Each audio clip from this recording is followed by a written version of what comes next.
Every day, there are 25 road accidents reported to West Yorkshire Police. Today, Mark Maiden and Paul Crabtree are starting their shift. I just received a call. There's a vehicle on its roof a couple of miles out of city, so we're just going to get all the kit in the car and set off on our way to that now. See what we have when they get there. First job of the morning, yeah, we started at 6. We got the call while we were still in, so it was a case of quick once over to the car, make sure everything was fine, bags in, jump in and go. On the way, you're planning, right, how fast the road, is there anybody else involved? 4-6, only be a couple of minutes. Road conditions make driving difficult. Unfortunately for this time of year, it's still a bit cold and frosty. We're looking at -1, I would suggest, at the moment. And make roads slippy. So we'll see what it's like when we get there. Ooh, this is greasy. Ooh, clear. And other drivers aren't helping.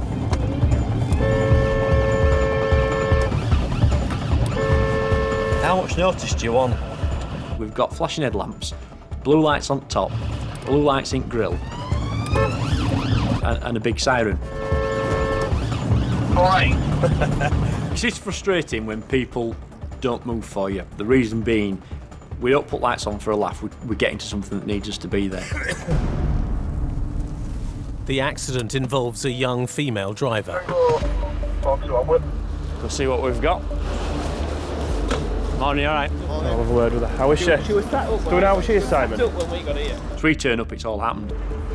She's out of the car's left there. The road where it's happened is perfectly straight. And what's happened is she's hit the railings prior to the crossing, which have folded flat like a ramp and flipped her over. The bad road conditions don't appear to have caused the accident, but paramedics think they know what did. Smells a bit. Right. Right. No worries. When you're getting, can we just pop in with you? Yeah. Excellent. Paramedics just said that she smells a drink a little bit, as in stale from last night. So as soon as she gets into back ambulance, we'll do a breath test with her and see where that takes us from there. So let's get Kit and see how we are. The probability is she's drunk last night, got up early for work, set off, and she's still got either the smell or the after effects of the alcohol still in the system.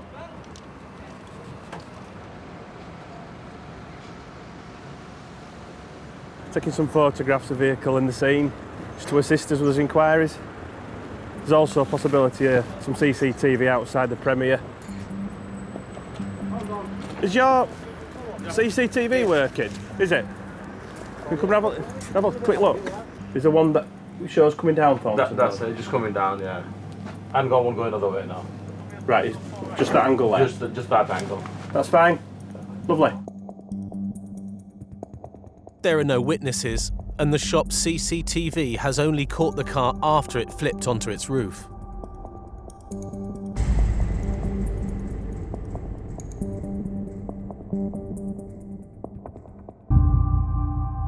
We were just doing the papers in the morning and I heard a bang. I thought some kids hit the sign outside. They just leave bang, hear the noise.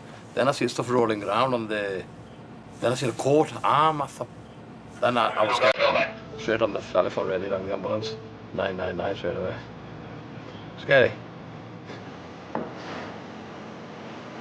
need to do a breath test with you because you've been in an accident, all right?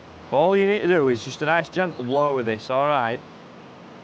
Right, blow, keep going, keep going, keep going, keep going, keep going, keep going, keep going, keep going, keep going, keep going. Brilliant. Spot on, thank you. This breath test you've given, mate, all right, has gone over. Drink driving annoys me more than most things. The reason being, it's not a new thing. It's been drummed into you. The statistics are there, and the tests are there to say you can't drive a car properly when you're under the influence of alcohol. People still do it. People still kill people, and it annoys me.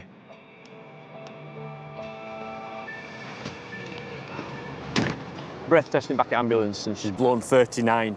legal limit being 35. It is only a screening device as this, so what we'll do now is she's obviously going up to the hospital to be seen. We'll get one of our doctors to go up there, assuming she consents to give a blood sample. The driver has a borderline reading for being over the legal alcohol limit. Then another possible cause for the accident emerges. So I'd written she was late for work. Yeah. Also texting at the time, telling them that she was texting and said she was late for work. Right. Spot on. There were people who were there, both paramedics and other people about, who would, when she'd got herself out of the car, had said that she was using the phone.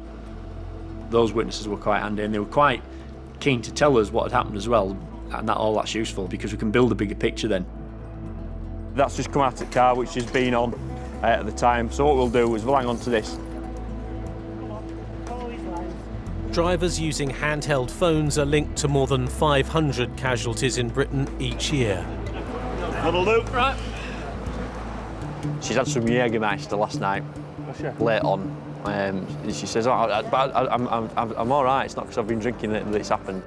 So although the primary concern is she all right, and we need to get the road open and things moving, at the same time, you're gathering all the time and taking things in.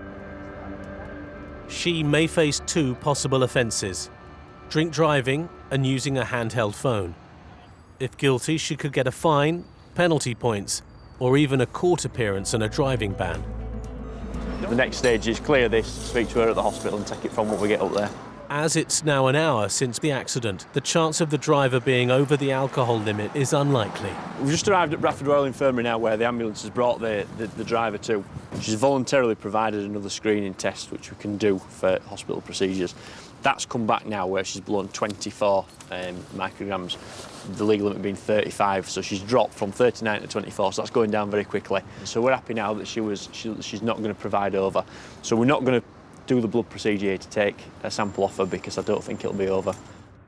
But the driver does admit to looking at her mobile phone, and so the cops want to interview her. Hi. How are you? How are you doing? You all right? So what's happened here is that you're given another sample and it's come back under, hasn't it? All right. What I'll say is it doesn't take away from the fact that you were still over at the time, weren't you? According to that screening thing. Right. So you've told that other officer that came in that you were looking at your phone at the time. The distraction in the car is what's caused the accident. As it happens, my view is the drink hasn't caused the accident. Her leaning over to pick her phone up has caused the accident. Whether she was using the phone, whether she's turning the radio, once she's taken her eyes off the road, that's her not giving it full attention, and that's when you get accidents, as is shown by this. She knows she's damaged the car, she knows it could have been a lot worse, and you just get a feeling when you're talking to somebody, and I think personally this has been a massive wake-up call to her.